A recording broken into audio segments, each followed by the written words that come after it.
Good morning सामने सकाल निर्भर स्वागत ଏବେ ତ 7:15 ହେଲାଣି ଆଉ ମୁଁ ପୁରା ଉଠିଥିଲି କେତେ 7:30ରୁ ଯେହେତୁ ଲିସିନିର 7:30ରେ ସ୍କୁଲ ଅଛି ସବୁ କାମ ସବୁ ରାତିଟା ଦେଇକି ଖାଇକି ଦେଇକି ରେଡ଼ି କଲାବେଳକୁ ଟାଇମ୍ ହେଇଯାଉଛି ଆଉ ଏବେ ମୋର ସେପଟେ ଭାତ ବସିଛି ଚାହା ଭଜାଭଜି ସିମେଇ ସବୁ ସରିଗଲାଣି ମୁଁ ଭାତ ବସେଇକି ଉପରକୁ ଆସିଲି ଚୁଲି ପାଖରେ ବସିଥିଲି ମୋତେ ଗରମ ଲାଗିଲା ପାଣି ଫାଣି ସବୁ ରଖା ରଖି କରିକି ଉପରକୁ ଆସିଲି ଆଉ ଲିସିନି ଟିକେ ଗାଧୋଇଛନ୍ତି ଲିସିନିର ଆଜି କ'ଣ ସ୍କୁଲରେ ଫଙ୍କସନ୍ ହେଉଛି ସେ କହୁଛି ଯିବା ପାଇଁକା ଯଦି ଟାଇମ୍ ବାହାରେ ମୁଁ ମିଶିକି ଆଉ ଚାଲ ସେପଟେ କରି ଦେଖିବା ଆଉ ଟିକେ ପାଠ ଦେଖିବା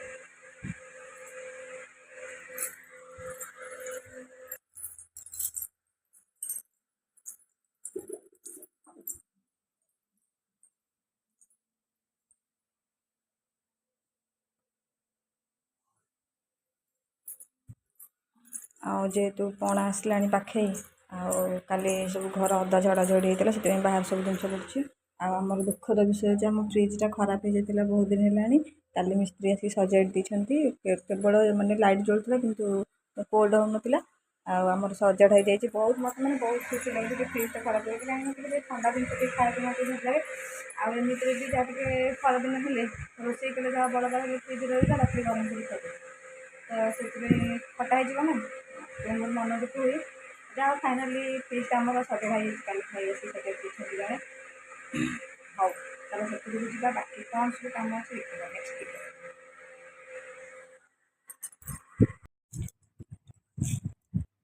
ହ୍ୟାଲୋ ସାଙ୍ଗମାନେ ସେପଟ କାମ ସାରିକି ଏପଟକୁ ଆସିଲି ହେରି ଆଉ ବସିକି ଆମେ ଲିସିନ୍ ଡାଡ଼ିର ମୋର ଚା କରୁଥିଲୁ ଆଉ ମୁଢ଼ି ଚକଉଥିଲୁ ଲିସିନ୍ ଡାଡ଼ି ସେପଟକୁ ଗଲେ ମୋର ମେସିନ୍ ସଜାଡ଼ା ଥିଲା ମୁଁ ଟିକେ ଚାହା କରିଦେଉଛି ଚାହା ପିଇଦେଇଥିଲି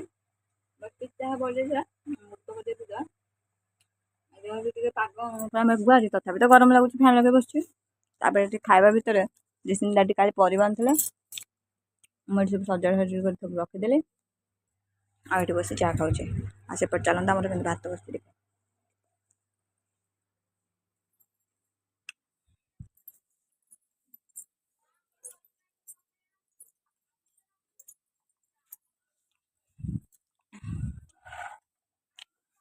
ମୁଁ ତ କହୁଥିଲି ସାଙ୍ଗମାନେ ଭାତ ବସେଇଛି ବୋଲି ଯେହେତୁ ଆମର ଟିକେ ଘର ଚାଉଳ ଲେଟ୍ ହେଉଛି ଭାତ ବା ତଥାପି 50% ସିଝିଯିବନି ଆଉ ଏଠି ଆମର ସବୁ ଛୁଇଁ ସଜନା ଛୁଇଁ ବାଇଗଣ ଆଳୁ ସବୁ ଭଜା ହେଇଛି ଆଉ ସେଠି ଶାଗ ମୁଁ ପିଛୁଳିକି ରଖିଛି ଏବେ ଭାଜିବି ଭାତଟା ହେଇସାରିଲା ପରେ ଶାଗଟା ଟିକେ ଗରମ ଗରମ ଭାଜି ଖାଇଲେ ବହୁତ ଭଲ ଲାଗେ ସେଥିପାଇଁ ଶାଗ ଏଇନା ଭାଜିଲି ଭାତ ସରିଲା ପରେ ଶାଗ ଭାଜିବି ଚାହାଟା ଟିକେ ପିଇଦେବା ସିଲେଇ ମେସିନ୍ଟା ଆକ୍ଚୁଆଲି ଟିକେ ଟ୍ରବୁଲ୍ ଦେଖାଉଛି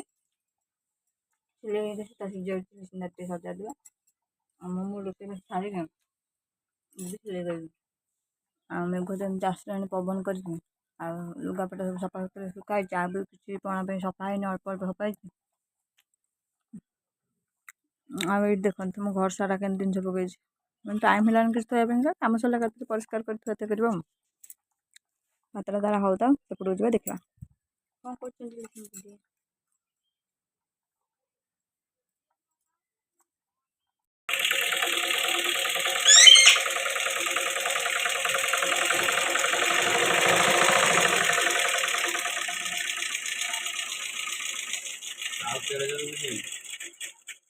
ତମେ ଆସି ସଜାଡ଼ିଲ ନା କାଲି ବା ମୁଁ ଏମିତି କରି କରିଲା ବେଳକୁ ସୂତା ଛିଡ଼ିଲା ଅଳ୍ପ ଅଳ୍ପ ସିଲେଇ ହେଇଥିବ ସିଲେଇ କରି ହିଁ ପାରିଲିନି କାଲି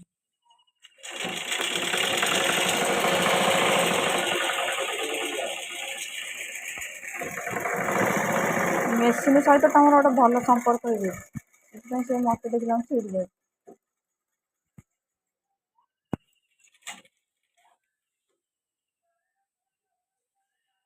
ଜମା ଆମ ପଡ଼ିଗଲେ ବେଳେ କଥା ହେଲା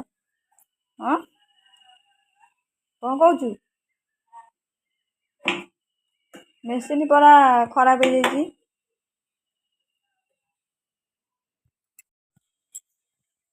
ଦେଖିଲ ଆମ୍ବ ଯାଇଛି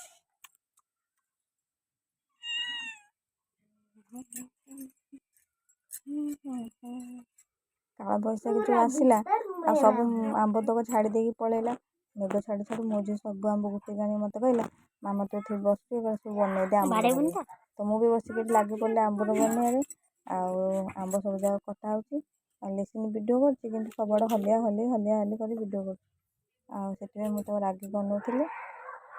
ଆଉ କ'ଣ କରିବା ଯେମିତି ଯାହା ସୁଟ୍ କଲା। ମୋର ତ କେହି କ୍ୟାମେରାମ୍ୟାନ୍ ନାହାନ୍ତି, ମୋ ଝିଅ ହିଁ ମୋ କ୍ୟାମେରାମ୍ୟାନ୍। ଶୁଣିଲେ ଶୁଣିବ ନହେଲେ ନ ଶୁଣିବ।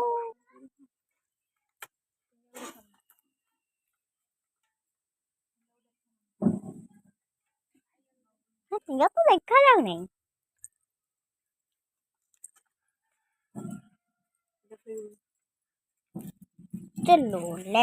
ତୁ ଏଇନା କ୍ଷୀର ପିଇଲୁଟି?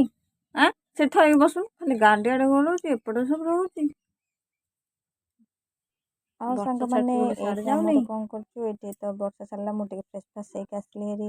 ଆଉ ଇଚ୍ଛା ହେଲା ଟିକେ ବାଇଗଣ ଛାଣିବା ପାଇଁକା, ଯେହେତୁ ନଡ଼ିଆ ଆମର 2 ଦିନ ହେଲେ ଆସିକି ଥିଲା ତ ଟିକେ ବାଇଗଣ ଛାଣିବା ପାଇଁ ଇଚ୍ଛା ହେଲା। ଆଉ ଏଠି ସମସ୍ତେ ଯୋଉଟା ମୁଁ ସେଥିପାଇଁ ଭଏସ୍ ଦେଇପାରିଲିନି, ତ ସେଥିପାଇଁ ମୁଁ ମୋର ରେକର୍ଡ଼ିଂ କରିଦେଲି ପରେ ଭଏସ୍ ଦେଉଛି। ଦେଖନ୍ତୁ କେମିତି କାଳ ବୈଶାଖୀ ସବୁ ନଷ୍ଟ ଫଷ୍ଟ କରିକି ପଳେଇଲା।